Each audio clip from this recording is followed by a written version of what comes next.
Bismillahirrahmanirrahim. Assalamualaikum warahmatullahi wabarakatuh. Innal hamdalillah nahmaduhu wa nasta'inuhu wa nastaghfiruh wa na'udzu billahi min syururi anfusina wa min sayyiati a'malina. Man yahdihillahu fala mudilla lahu wa man yudlilhu fala hadiyalah.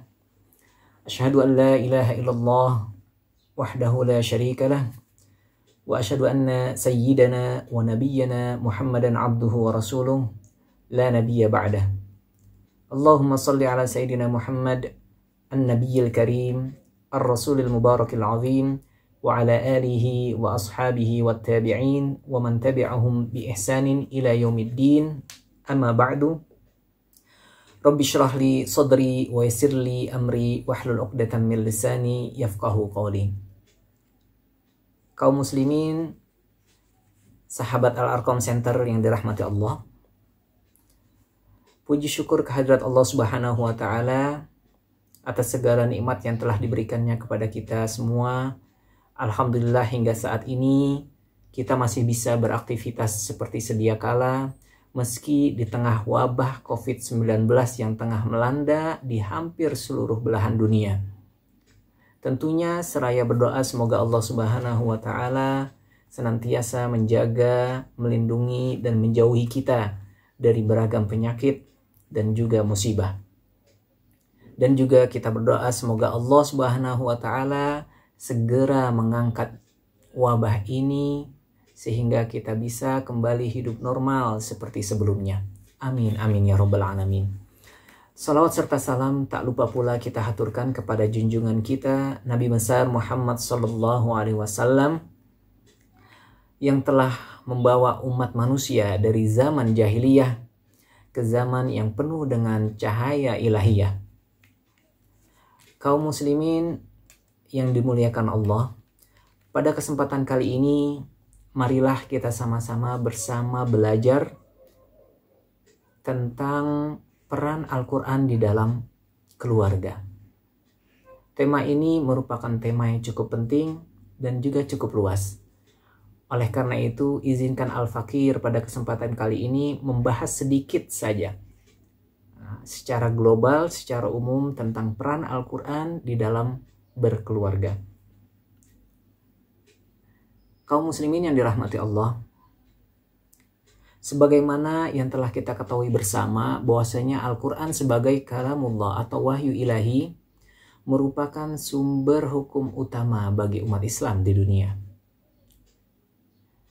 Al-Quran juga merupakan pedoman ataupun petunjuk ataupun panduan hidup bagi seorang muslim dalam aktivitas kesehariannya. Al-Quran tidak hanya mengatur hubungan vertikal antara manusia dengan Tuhannya, namun ia juga mengatur hubungan horizontal antar sesama manusia, bahkan antara manusia dengan makhluk hidup lainnya di alam semesta. Bagi seorang muslim, Al-Quran juga telah memberikan panduan hidup yang begitu banyak.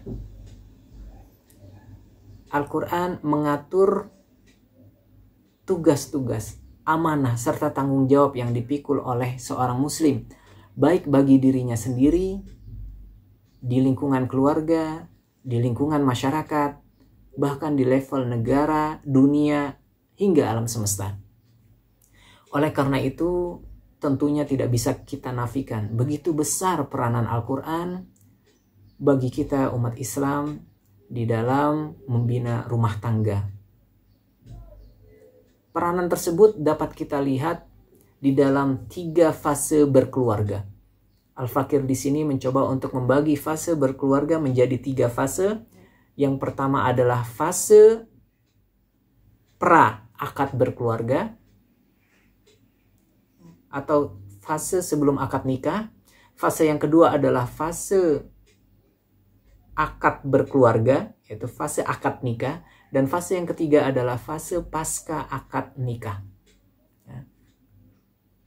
Kita dapat jumpai bahwasanya Al-Quran memiliki peranannya tersendiri di dalam ketiga fase tersebut. Marilah kita pelajari bersama Yang pertama adalah fase sebelum menikah atau fase pra-akad berkeluarga. Apa peranan Al-Quran di dalam fase ini? Minimal ada 4 perkara yang Al-Fakir dapatkan di dalam Al-Quran yang mengajak kepada pintu gerbang rumah tangga. Apa 4 perkara tersebut? Yang pertama adalah proses penciptaan manusia berpasangan, yaitu laki-laki dan perempuan. Hal ini dapat kita lihat di dalam surat Al-Hujurat ayat 13. Di situ Allah Subhanahu wa taala berfirman, "A'udzu billahi minasyaitonir rajim. Bismillahirrahmanirrahim. Ya ayyuhan nas, inna khalaqnakum min dzakarin wa untha wa ja'alnakum syu'uban wa qabaila lita'arafu." Wahai manusia, sesungguhnya kami telah menciptakan kamu berpasang-pasangan, ada laki-laki dan ada perempuan. Kemudian kami jadikan kamu berbangsa-bangsa dan bersuku-suku. Untuk apa? Agar kamu saling mengenal. Dari perbedaan ini, dari adanya penciptaan laki-laki dan perempuan, dengan tujuan saling mengenal, hingga kemudian nanti menuju kepada pintu rumah tangga. Perkara yang kedua yang terkandung di dalam Al-Quran, yang berisi ajakan ataupun nasihat untuk menuju pintu gerbang rumah tangga, adalah perintah untuk menikah. Ya. Di sini dapat kita lihat di dalam surat An-Nur ayat 32, yang berbunyi, wa ankihul ayama minkum wassalihina min ibadikum wa imaikum iyakunu fuqara yughnihumullahu min fadlih wallahu wasi'un alim. Yang artinya, dan nikahkanlah orang-orang yang masih membujang di antara kamu dan juga orang yang layak menikah dari hamba-hamba sahayamu, baik yang laki-laki maupun perempuan. Jika mereka miskin, niscaya Allah akan berikan mereka kemampuan dengan karunia-Nya. Dan sesungguhnya Allah maha luas karunia-Nya, lagi maha mengetahui. Kemudian perkara yang ketiga, ya, yang terkandung di dalam Al-Quran, ya, yang mengindikasikan, yang menjadi indikator peranan Al-Quran, ya, di fase pra-akad nikah, yaitu adalah larangan mendekati zina. Hal ini dapat kita lihat di dalam surat Al-Isra ayat 32 yang berbunyi, wala taqrabuz zina innahu kana fahisyatan wa sa'a sabila. Dan janganlah sekali-kali kalian mendekati zina, karena itu sesungguhnya merupakan perbuatan yang keji dan suatu jalan yang buruk. Adapun perkara yang keempat, yang berisi ajakan ataupun nasihat untuk menuju pintu gerbang rumah tangga, yaitu adalah anjuran menjodohkan yang kufu kesalehan dan kebaikannya. Hal ini dapat kita lihat di dalam surat An-Nur ayat 26 yang berbunyi, al-khabithatu lil-khabithina wal-khabithuna lil-khabithat wat-tayyibatu lit-tayyibin wat-tayyibuna lit-tayyibat ulaika mubarra'una mimma yaqulun lahum maghfiratun wa rizqun karim.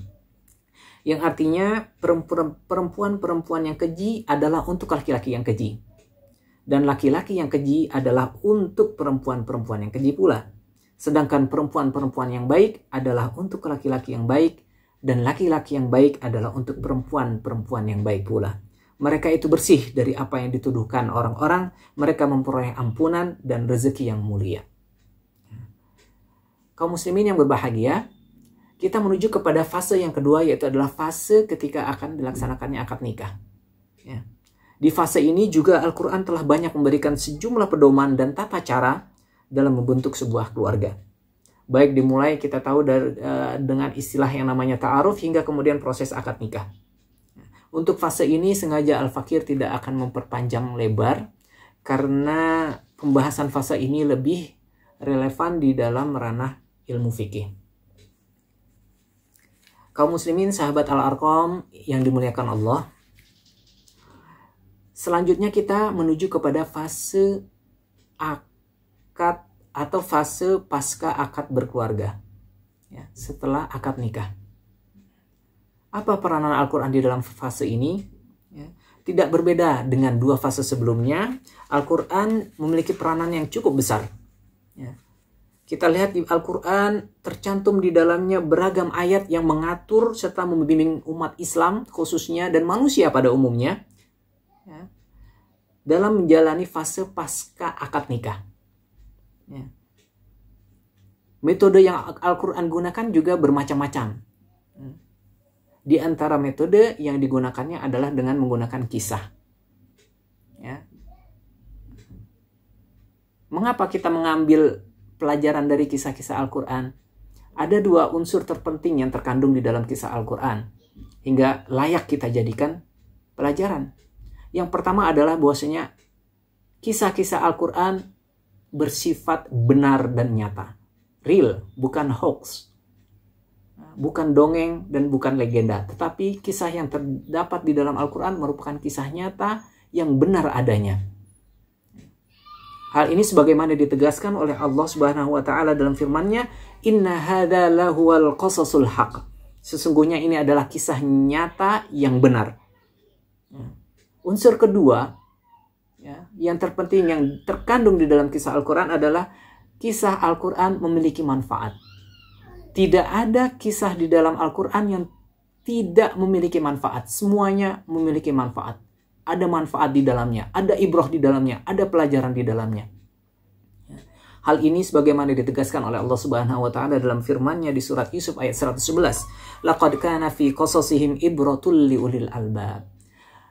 Dan sesungguhnya pada kisah-kisah mereka itu terdapat pelajaran-pelajaran bagi mereka yang memiliki akal. Ma'asyiral muslimin, kaum muslimin yang berbahagia, di antara kisah keluarga yang terdapat di Al-Quran yang patut kita teladani, ada Al-Fakir di sini mencoba untuk memberikan 3 contoh. Meskipun sebetulnya ada beberapa kisah keluarga yang begitu banyak di dalam Al-Quran, namun Al-Fakir mengingat waktu yang terbatas, mudah-mudahan nanti akan ada sesi-sesi selanjutnya, Al-Fakir hanya akan mengambil 3 contoh keluarga yang patut diteladani, kisah keluarga yang patut kita teladani dari Al-Quran. Yang pertama adalah kisah keluarga Nabi Ibrahim alaihissalam. Khususnya pada saat datangnya perintah Allah untuk meninggalkan Siti Hajar dan juga Nabi Ismail di sebuah lembah yang gersang, tanpa ada air, tanpa ada tumbuhan. Kemudian di dalam kisah pada saat turun perintah juga untuk menyembelih Nabi Ismail. Ya. Apa yang bisa kita petik dari kisah Nabi Ibrahim alaihissalam? Yang pertama adalah adanya dialog yang begitu baik, dialog yang begitu santun, dialog yang begitu harmonis antara orang tua dengan anaknya. Sebagaimana kita ketahui, perintah Allah untuk menyembelih Ismail itu sudah mesti Nabi Ibrahim alaihissalam sudah pasti akan dikerjakan oleh Nabi Ibrahim. Karena ini merupakan perintah dari Allah Subhanahu wa taala. Tapi apa yang dilakukan oleh Nabi Ibrahim alaihissalam? Nabi Ibrahim mencoba menyampaikan perintah itu kepada Nabi Ismail, kemudian meminta pendapat Nabi Ismail. Hingga terjalin dialog yang begitu harmonis antara orang tua dan anak. Mungkin ya, posisi anak mungkin pada zaman ini sudah mulai hilang ya, nilai-nilai dialog antara kedua orang tua dan anak. Kita lihat mungkin di antara kita posisi anak dalam keluarga mungkin ya, cenderung diabaikan dan dipandang sebelah mata. Anak seolah hanya berkewajiban untuk menuruti apa yang dikatakan atau diperintahkan oleh orang tua, tanpa memiliki hak berbicara maupun berpendapat. Ini adalah pelajaran yang pertama. Pelajaran yang kedua yang bisa kita ambil di dalam kisah Nabi Ibrahim adalah pentingnya kesabaran kolektif di antara anggota keluarga, baik orang tua maupun anak. Harus memiliki rasa kesabaran dan juga rasa keikhlasan. Nah, ini adalah kisah atau pelajaran yang bisa kita ambil dari kisah Nabi Ibrahim alaihissalam. Kisah kedua yang bisa kita ambil pelajaran darinya yaitu kisah keluarga Imran. Ya. Satu-satunya, sebagaimana kita ketahui, satu-satunya surat di dalam Al-Quran yang dinamakan dengan nama sebuah keluarga adalah keluarga Imran, surah Ali Imran, yaitu keluarga Imran. Nah, ini menjadikan sebuah tanda begitu besar, ya, begitu besar peranan keluarga Imran di dalam memberikan keteladanan bagi umat Islam khususnya.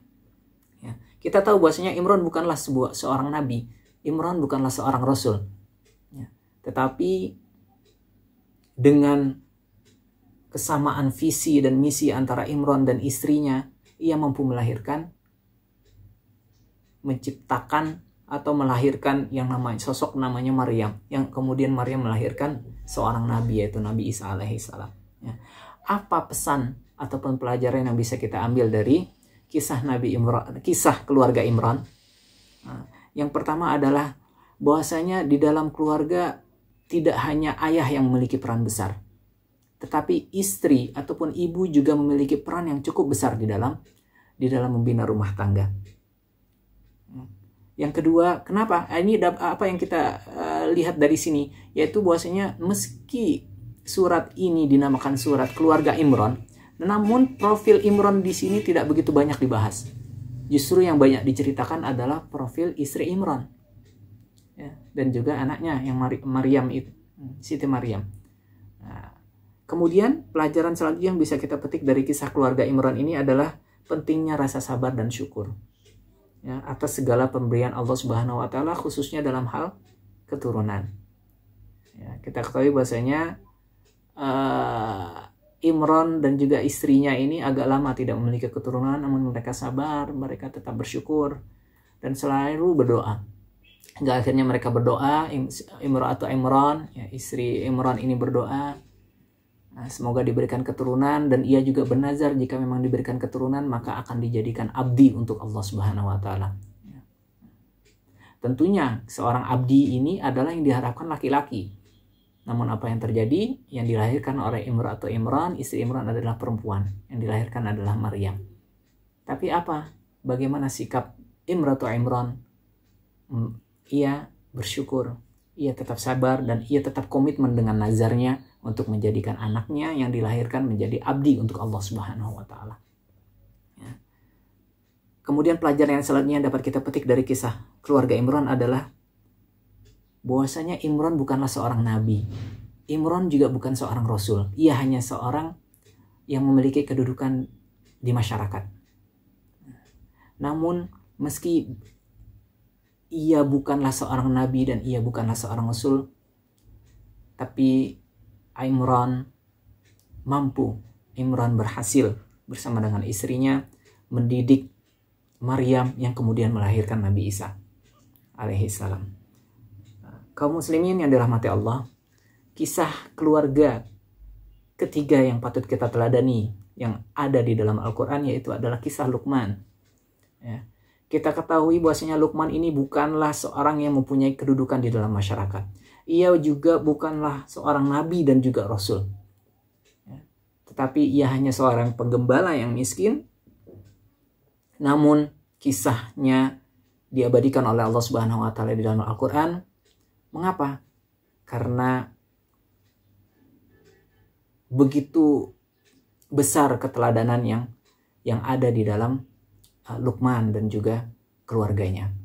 Apa pelajaran yang bisa kita petik dari kisah Luqman?